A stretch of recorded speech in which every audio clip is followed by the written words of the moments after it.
அணில் கொய்யா சாப்பிடுது. இந்த வீடியோ பாருங்கள். அணில் எங்கே இருக்குன்னு ஃபஸ்ட்டு கண்டுபிடிங்க, அப்புறம் கொய்யா எங்கே இருக்குன்னு கண்டுபிடிங்க, அதுக்கப்புறம் அந்த அணில் எந்த கொய்யாவை சாப்பிடுதுன்னு பாருங்கள். இதை கண்டுபிடிக்கிறவங்களுக்கு அணில் இலவசம், கொய்யா இலவசம்.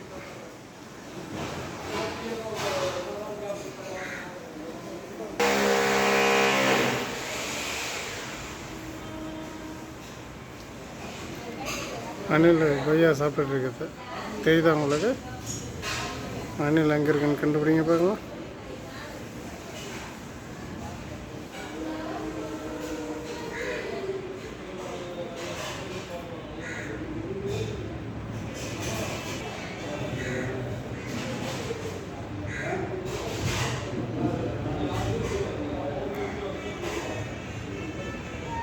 இயற்கையான கொய்யா மரத்தில் அணில் பூந்து விளையாடுது இப்போ.